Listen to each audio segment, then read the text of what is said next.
Nice to be back. Um, It's my fault. yeah, I think so.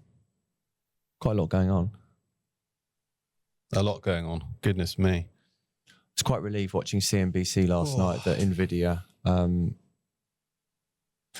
came out with, well, they beat across the board, didn't they? But margins held up. Share price did nothing. But it's not really, I think it would have been very easy for that share price to fall if they hadn't done anything but spectacularly. Stock's on 18 times this year. Discount to the market. Big discount to the market. Cheap. Yeah, I mean, semiconductors is the most cyclical business that you can be invested in, so those profits are quite volatile. Except when if the music stops tomorrow. Except when AI is taking over the world. Well, we'll talk about it, I'm sure. You're telling me I'm going to be a potato farmer. Job. Yeah. The machines are coming for you. What's the quote? The quote. So, yeah, we'll get into it. The quote that I wouldn't say frightened me. The quote that does make you think is from this research report is, turns out that a lot of what people call relationships was simply friction with a friendly face. People like friction with a friendly face. Well, that's do debate. you like going into a shop and someone nice asking how you are and smiling at you and making your life slightly easier? Well, yes. Because I know for me it's a yes. Well, yes. I value that. There's a yes, but 20, 30 years ago, all of our shopping was done that way. Now, 40% of it is done online. And do you enjoy shopping less or more? Well, as in going to a shop? In general, I don't enjoy buying things because I find buying on the internet stressful. It's just I've got less time. And I think that's part of the problem. As we get older, we've got less time. And I think we look to how we used to be and assume that the world's changed, but I'm not sure it has as such. I think we've changed a lot. It depends who you are. I really value service. So you don't think you can have a job? No. You can't get a robot to do this. No, they might do a better job. Right, should we get cracking? We'll talk about it. Yeah. Let's get cracking. We're going to disagree on this. No, well, that's fine. Disagree. No, but I think that's good. We should be disagreeing in some ways. Well, we should be challenging. Well, definitely. I think having your head buried in the sand and think that nothing is going to change is naive at best. Totally. And anyway, we'll talk about it. Yeah. How you doing, Alex? You all right? Episode 61. Good. Hello, everyone. Welcome to Quarter Cheviot's Taking Stock After the Bell. My name is Jonathan Raymond, and this is episode 61, joined by my colleague, James Hughes, fresh back from the Alps. As you can see, he's got a tan. Oh, no, wait, he hasn't. I've got a lovely suntan, thank you. And it's been a pretty eventful start to 2026 in financial markets, it's fair to say. And we've got some charts and things to talk about. But as we touched on, really, the main story so far has been of AI, artificial intelligence disruption, and software stocks, business information stocks, wealth management stocks, insurance stocks, everything with intangible assets and Bytes has been hit pretty hard. And stocks that are the antithesis of that. Basically, at the moment, investors have been waking up every day going, can this stock be AI'd? And if the answer is no, they've been buying it. And if the answer is yes, they've been selling it. Correct. And so that has been the story of the year.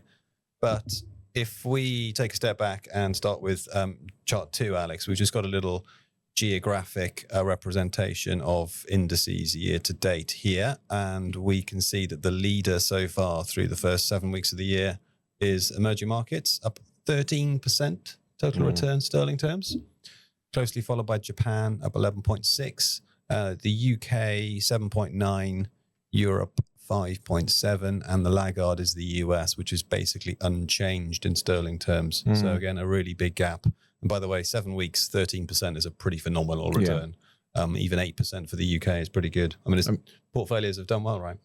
Yeah, and you could say it's a continuation of 2025, but it's not in lots of ways because the difference is even more extreme so far this year than it was last year. US has obviously been driven in lots of ways by those 7 stocks that have provided such good returns for a long time. But in reality, I think Mag 7 in a 7%, 6% drawdown. They're basically flat over 6 months since October last year. But since Jan this year, they're probably down 6-7%. Yeah, Google's up, but Nvidia's up a little bit, but the rest are pretty much down. Microsoft's down a lot. But it's interesting, isn't it? I mean, a lot of what's driving these markets is obviously fund flows. I think global investors, there's been a small shift to global markets, and certainly if you listen to US commentators, they're talking about international stocks a lot more than they have done for a long time.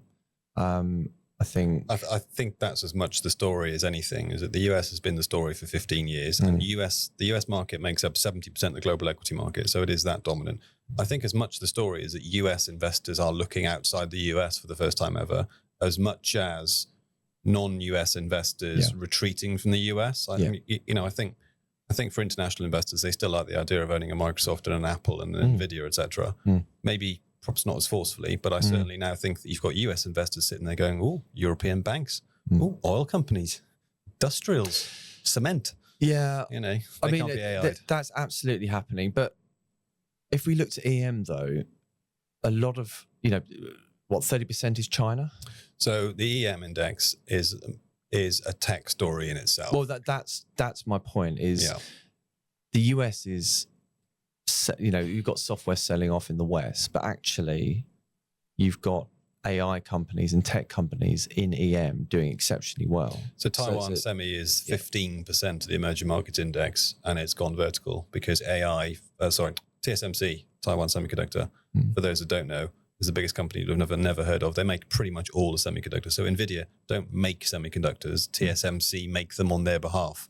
But they also make AMD's chips, and they also make everybody else's chips. So TSMC basically have them a global monopoly in chip making. And if we're going to need more chips because we're going to be spending more time using Copilot and ChatGPT, then they are the ultimate picks and shovels company. So that stock has done phenomenally well, and the business itself is performing phenomenally well. It is. But within the EM index, you've also got Samsung, who are also a semiconductor company, memory, and SK Hynix in Korea, which has also been phenomenally strong. I think the Korean index is up 50% year to date. Yeah. 50. I think it was up 80% last year. Extraordinary performance. So, but it didn't make much sense that these tech businesses were trading on the valuations they were. They were so cheap. They were. Part of it is going back to China. Probably this time last year when government basically became friendly again with private. There was famous Jack Ma handshake, and they realised that actually private entrepreneurs were they're the people that are going to drive the economy forward. They can't be reliant on state-owned enterprise and property purchases because the economy had changed. Demographics are changing. They need to grow the middle class, and they need to upskill people. So that was a pretty big turning point. It took the market actually some time to realise that. But you have had, it was never going to take much in terms of fund flows to really push these markets up because they're so much smaller than the US. And in reality, this could just be the start of it. And the same comments absolutely apply to the UK market, by the way. I mean, the read across is very strong. So you had a market that was, the Chinese equity market was on 10 times. The UK market was on 11 times. Horribly under-owned. A little bit of fund flow into some of these stocks and these markets, and the whole lot, the rising tide lifts all boats. So now the UK is now 14 times probably? Yeah. 13, 14, but earnings should grow this year. So, and again, if you're going back to a US investor or global investor, you've made such good returns off, the Mag 7 and other kind of faster growing businesses. Your portfolio was absolutely stuffed full of them and on massive gains with the worries about how AI is going to disrupt. Buying the UK market isn't a bad thing because it's a completely different index of companies. You're buying physical assets. There's, the title of this, Bricks versus Bytes, or Halo, which has been coined, which is kind of hard assets, low obsolescence. Basically you want to own things that can't be disruptive, and the UK is mining AI can't produce coal. Well, not coal, yet. but copper and iron ore, etc. Oil and gas is obviously big. You've got financials, which there's been some concern over how AI can disrupt margins or put pressure on margins on banks, but I think it's not very prevalent in the performance of the share prices. That's for sure. No. I mean, Visa and MasterCard have been hit pretty hard. They have. JPM's been okay, hasn't it? Yeah, okay. But we had, HSBC yesterday was up 8% on the day. Stock that's already up 60% in 12 months. Extraordinary. So here's chart 3. Here is the sector chart year to date, and there's lots of lines on this. But top to bottom, the two best performers are materials, which is basically chemicals and mining. And then you've got energy in second place and industrials in third place. And those three sectors are up double digit, somewhere between 13 and 18, 19%. And then down the bottom, you've got consumer discretionary, communication services, which is the old telecoms sector, and then IT. And they're all kind of flat to down, in fact. So you've got this huge, again, come back to this points of, and I didn't coin this phrase, bricks over bytes. Yeah, like that one. That's actually from our previous guest, Freddie, and that was his little note he wrote. Great. But, again, it's, can the stock be AI'd? Yes, selling it. No, buy it. And that's what you're seeing. So, cement companies. In fact, I've got a little selection of stocks here, Alex, if you want to go through to slide 7. There's a selection of UK stocks entitled non-tech stocks. I've got IMI, which is the industrial company that makes pumps and valves. Yeah. Anglo-American, copper. AstraZeneca does drugs, and Tesco, which sells food. And the scales are all a bit mixed up on these charts, so don't worry about the detail. But it's fair to say that all these lines start in the bottom left and end in the top right. It's been phenomenal. It has. Do you think the worry over AI has gone too far? So we had good debate on our WhatsApp the other night, didn't we? So there was a research report out from on a Substack. It wasn't even a research report; it was a blog. Well, it's science fiction. It was science fiction. So it was by Citrini Research, and it was a long piece, and it was the global intelligence crisis, and it was written from the point of view of 2028, looking back and sort of mapping the journey from 2026 to 2028. And it talked about basically 50% of white-collar workers losing their jobs, the AI agents doing everything, unemployment going to 10%, and then it talked about a few sort of 6 sector specifics, and touched on wealth management, but also insurance, obviously generic software. That's open to debate. And basically it talked about frictions and how at the moment lots of those sorts of businesses, software businesses, they are there to intermediate where friction exists. So people go and see someone about their insurance, or when they want to go and sell a house, they go and see an estate agent or a real estate broker, as they call them in the States. And all those jobs are potentially up for extinction, the piece was very evocative and it was very emotional, and it did sort of paint a very bleak picture, dystopian, in fact, I'd say. I think the reason it got so much traction is because it's incredibly well written. It is well written. It's a really probably written by AI. Probably. It's a nice.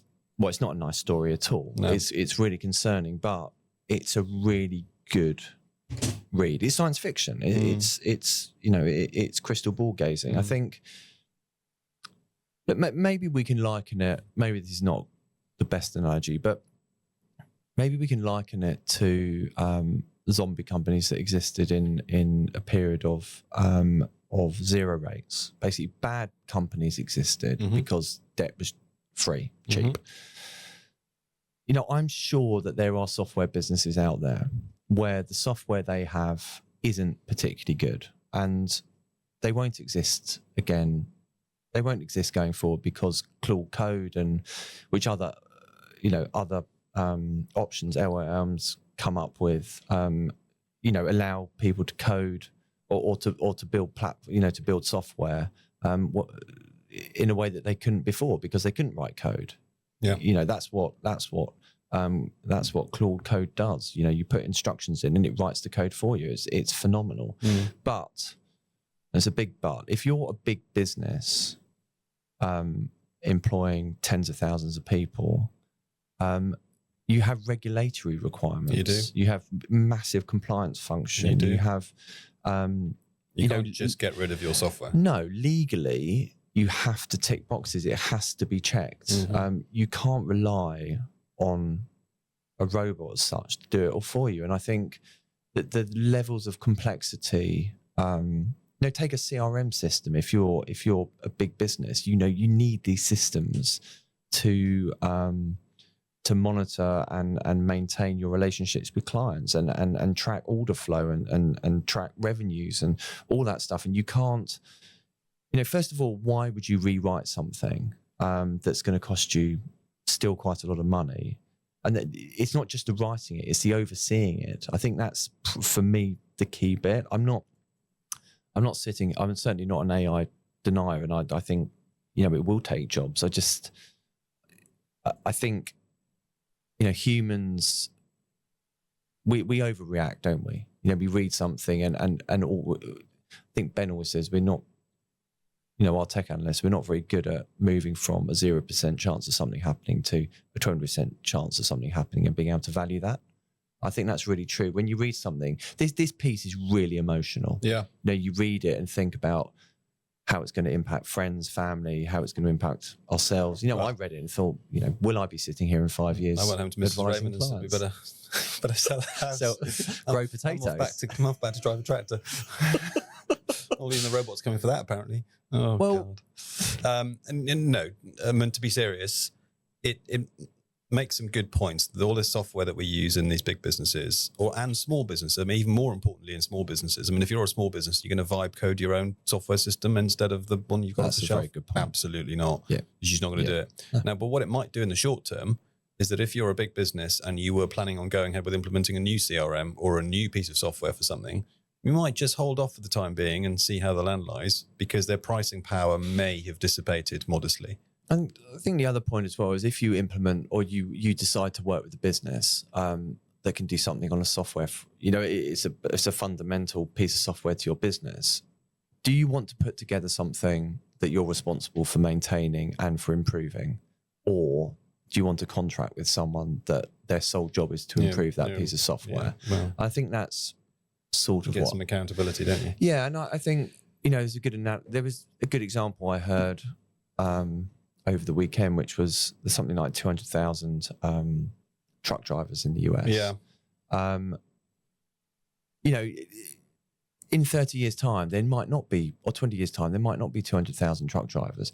But it doesn't mean all 200,000 truck drivers are going to lose their jobs. No. It just means that you get natural attrition. Yeah, there won't be new truck drivers coming in as quickly. There might not be any coming in, but there is a natural slope off because it costs to get rid of people. It costs to get rid of or to upgrade from, a manually driven truck. It's like, we were having a bit of a debate last night on WhatsApp around machinery replacing kind of hard labor on farms. And again, the cost of buying a tractor and a plow, not every farmer goes out and does that immediately because it's huge, there's huge expense involved. But it does probably mean that if you've got 5 workers, and over a few years you start to save up, or someone walks away, you don't replace them. Correct. Exactly. And I think that's, natural attrition. I should have just stuck with your comment 5 minutes ago instead of elaborating. But and the example that jumps out at me, and I've just found it from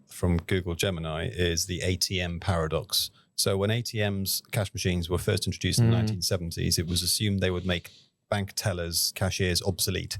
However, between 1980 and 2010, when 400,000 ATMs were installed in the US, the number of bank tellers actually grew from 500,000 to 600,000. Extraordinary, isn't it?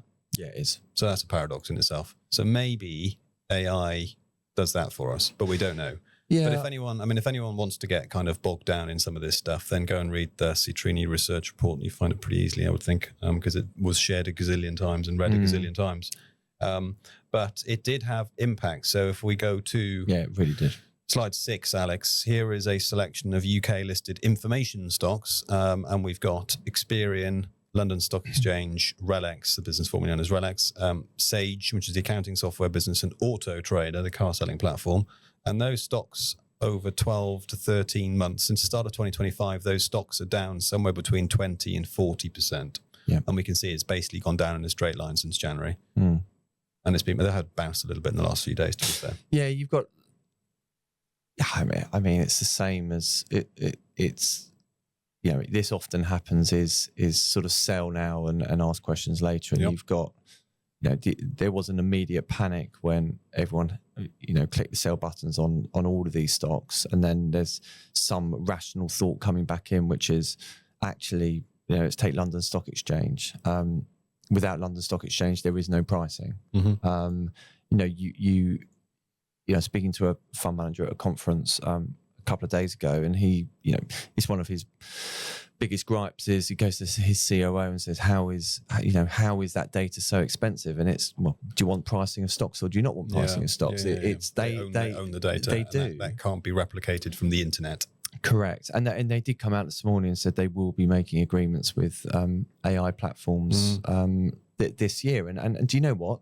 That might mean increased revenue. Yeah. It's more contracts. So, you've had a decent bounce this morning. I think, that initial shock and huge sell-off and panic, some of that is reversing. I'm not expecting share prices within the next couple of months to go back to where they were, but I think investors are looking at these businesses extremely closely and saying, do they justify the valuation they were on before? Because short term, we're not going to see an impact in earnings and revenues because it's not going to disrupt them that quickly. But if a company, let's take Relics, if it was on 28, 29 times before, it might only be on 17 times now. It's on 15 now. So the valuation's halved. Yeah. But and that's the issue. The other point about a lot of these stocks, not just information stocks, but the software stocks in general, the Intuits, the Microsofts, the workforce, the Salesforce, they were already on 30, 35 times earnings because they were very high quality businesses because they had high margins and good growth, and investors priced these up. Yeah. So these stocks have now halved almost, but the valuations are now discount to the market, but not meaningfully. They're not on 5 times earnings price for zero. I mean, analysts, their models showed that they had exceptional pricing power and pricing was going to grow by X percentage every year into infinity, and that. But even in the short term, to come to back to my point, even in the short term, a business that might make a decision to renew or to adopt a new software platform might just hold off. And then those conversations about renewals every year, because every year the software company goes into the company and says, right, software's going well, isn't it? Brilliant. And then, right, here's your price rise, 5%. And the business are like, oh, really? Do we have to? But they haven't got any choice because the software is so embedded in their business. Now, those conversations might look slightly different. Agreed. And yeah. And salespeople or management at these software businesses are rightly going to be looking at themselves saying, do we have a future? They'll know in lots of ways better than we do, but actually just pushing through the contracts and making sure that they have the customers and they keep them, they're not going to be quite as fierce on price. And that's what the market's worrying about. And then just finally, slide 8, Alex, we've got the valuation on the MSCI World Tech sector. So the sector as a whole is the blue line here. And then you can split the tech sector out basically into hardware and software. So hardware is basically semiconductors plus Apple. And software is, as we've discussed, Microsoft and Intuit and all those sorts of names. So the sector as a whole is on 24 times earnings, which in itself is pretty much as cheap as it's been for the last 5 years overall. It's been up at 30 times. Hardware stocks are normally cheaper than the sector because hardware is generally very cyclical, as we've discussed, and software is normally at a premium to the sector because recurring revenues, high margins, barriers to entry, moats, all that stuff. Now, what's happened only happened in the last month, isn't it? Because the hardware sector's gone to a premium, 26.5 times, mainly because Nvidia's selling chips like chips. Yeah. See what I did there? And software has gone from basically 32 times 6 months ago to 21 times earnings. So that they were very expensive and they're now cheaper than the broader market, but much cheaper than the rest of the sector. So this has been a real, this will have been the first time that this has happened, I think, this flip in hardware versus software. Yeah. And that, I don't know what, there's a good manager who's got a good sense of how the future might unfold, and as I said, we've all got differing views, might be able to pick through the wreckage of some of these software businesses and say, that one will be displaced, that one won't be, that one will be, that one won't be. And the ones that won't be are probably bargains. So do your own research. but the ones that will be replaced are very expensive still, even after this sell-off. Well, they're cheaper than they've been, but they are correct, broader to the relative to the broad market and what else you could buy. Yeah. And on the flip side, that's why Shell has gone from 24 quid to 30 quid and Astra's gone up, because they weren't particularly expensive before. So valuations, it comes back to one of my sort of fundamental philosophies is that valuation doesn't really matter until it kind of does, and now clearly valuation does matter. Yeah. And on the flip side to this, and the term we've used from Freddie, bricks versus bytes, or bricks over bytes. Bricks over bytes, exactly. The valuation of these companies with hard assets that can't be disruptive, they have become more expensive, and that's what's held the market up. So, you could listen to what we're talking about and say, gosh, the market must be off 10, 15%. As we've shown in the earlier graphs, it's up, and the US is within 1% of its all-time high. So I checked a couple of my portfolios this morning. They're up 4% year to date in 8 weeks. Yeah. Whilst you've got this, absolute carnage going on. I know it's. I mean, in some ways, it's very reassuring that there's. We're actually quite good at our jobs. No disruption here. Diversification is key. Exactly. But in some ways, it's quite reassuring that the market's not worrying about, the economy or that it's going to be a nasty event in the horizon. There's just some really big rotation, and it could have been quite easy to only own these software stocks and some hardware, some of the chip stocks and say, well, there's no need for commodities or dead businesses. Yeah, the dead businesses. Why would I ever own Shell? Someone actually said that to me 3 years ago. Wow. Bonkers. Well, this is the reason. Yeah. And that's the point, is you can't tell when sentiment is going to shift. And, as long as you're not overpaying for businesses, there should always be a diversified portfolio, because things go in and out of favour. But you're right there, the economy's doing okay. So you were away, obviously, but, maybe some of our listeners were listening to Heart Radio News last Thursday. And they, on the news bulletin at 6 p.m, they'd have heard the dulcet tones of Jay Raymond. Oh, no. So I did LBC News last Thursday because we had the UK inflation figures last Thursday morning, which came in slightly softer than expectations. So UK inflation came in at 3%, fractionally below. And, that would be very good news for the Bank of England. We also had UK unemployment data last week, which was a little bit softer than expected, actually. So put those two things together, and I was discussing on LBC News how the Bank of England were basically nailed on now for a rate cut in the March meeting. So chart 10 here shows UK government bond yields, but we've got the orange line you can see here is the 2-year gilt. The 2-year gilt basically is the market's best guess of where interest rates are going over the next 2 years, and we can see that line goes down. So 3.6 is where the market thinks rates are going to average out over the next 2 years. We should get a cut in March. We should get another cut later in the year to 3 3.75 now, almost at 3.5, 3.25, maybe nearly 3% by the end of the year.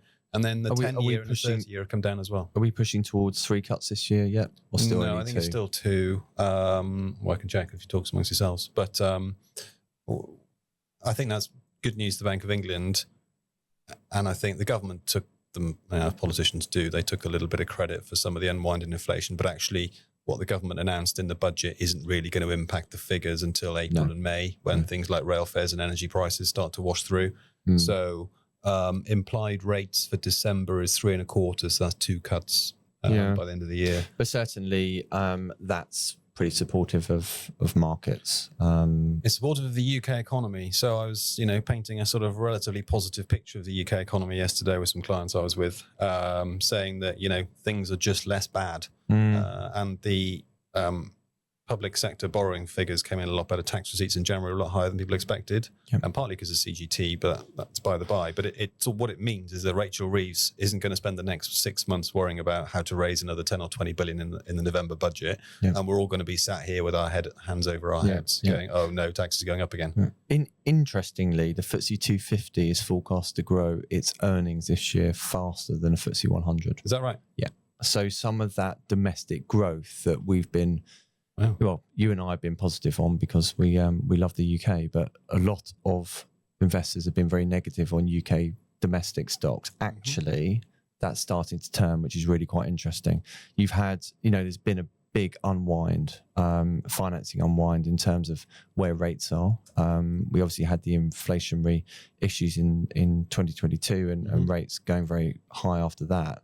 You've had, consumers that had fixed rates of, 2-3 years, that's starting to come off. But also companies are able to refinance now at more attractive rates. So I think some of that is feeding through.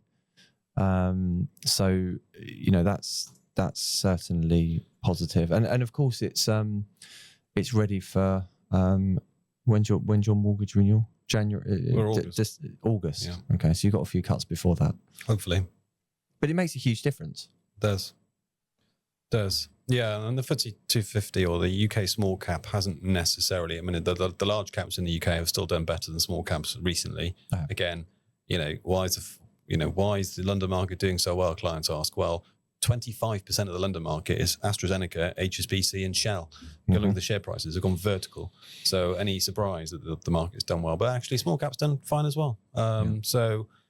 Yeah, good news for the Chancellor, good news for the economy, good news for consumer spending, I'd say. And maybe, just maybe, we can put this kind of 2 years behind us of uncertainty. Yeah, and we've got, going back to the US and it not doing much, it's flat this year.